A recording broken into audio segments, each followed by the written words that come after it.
Roughing It by Mark Twain. Chapter 8. In a little while all interest was taken up in stretching our necks and watching for the Pony Rider, the fleet messenger who sped across the continent from St. Joe to Sacramento, carrying letters 1,900 miles in 8 days. Think of that for perishable horse and human flesh and blood to do! The Pony Rider was usually a little bit of a man, brimful of spirit and endurance. No matter what time of the day or night his watch came on, and no matter whether it was winter or summer, raining, snowing, hailing, or sleeting, or whether his "beat" was a level straight road or a crazy trail over mountain crags and precipices, or whether it led through peaceful regions, or regions that swarmed with hostile Indians, he must be always ready to leap into the saddle and be off like the wind. There was no idling time for a Pony Rider on duty. He rode 50 miles without stopping, by daylight, moonlight, starlight, or through the blackness of darkness, just as it happened. He rode a splendid horse that was born for a racer, and fed and lodged like a gentleman; kept him at his utmost speed for 10 miles, and then, as he came crashing up to the station where stood 2 men holding fast a fresh, impatient steed, the transfer of rider and mail bag was made in the twinkling of an eye, and away flew the eager pair, and were out of sight before the spectator could get hardly the ghost of a look. Both rider and horse went flying light. The rider's dress was thin, and fitted close. He wore a roundabout and a skull-cap, and tucked his pantaloons into his boot-tops like a race rider.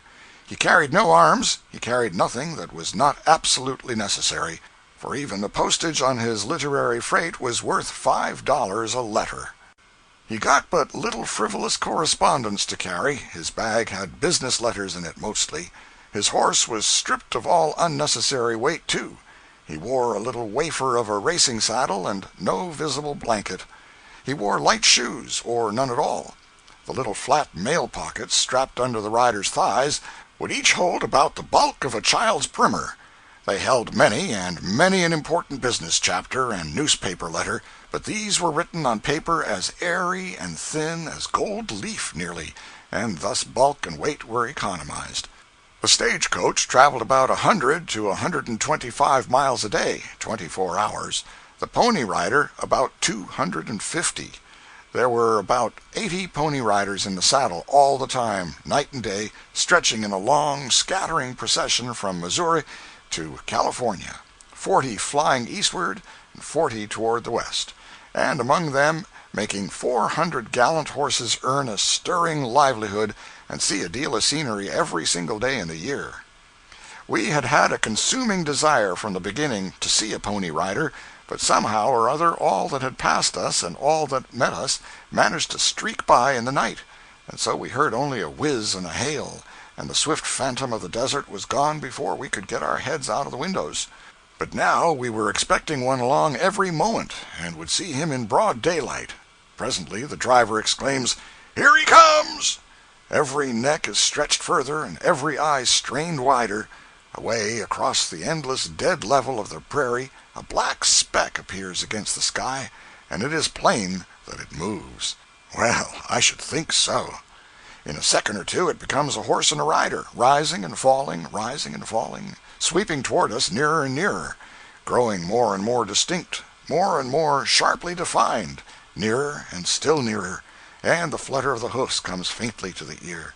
Another instant, a whoop and a hurrah from our upper deck, a wave of the rider's hand, but no reply, and a man and horse burst past our excited faces and go winging away like a belated fragment of a storm.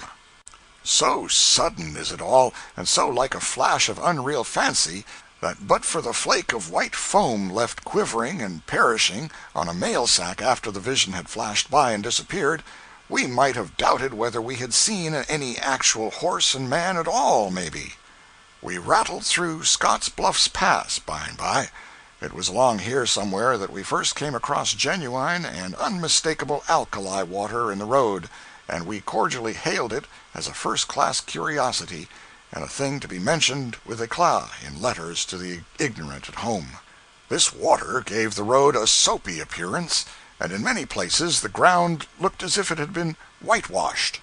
I think the strange alkali water excited us as much as any wonder we had come upon yet, and I know we felt very complacent and conceited, and better satisfied with life after we had added it to our list of things which we had seen and some other people had not.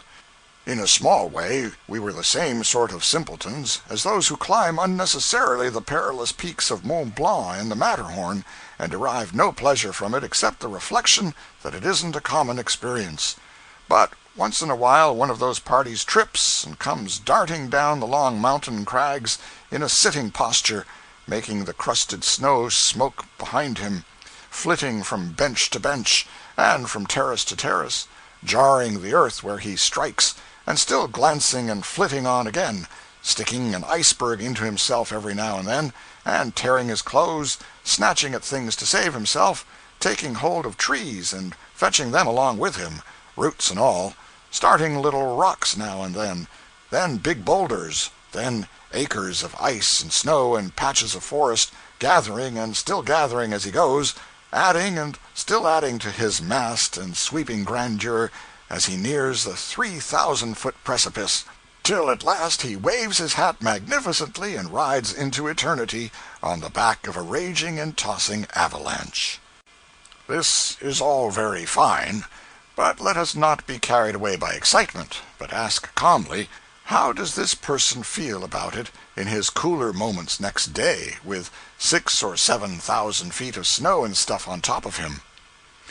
We crossed the sand hills near the scene of the Indian mail robbery and massacre of 1856, wherein the driver and conductor perished, and also all the passengers but one, it was supposed.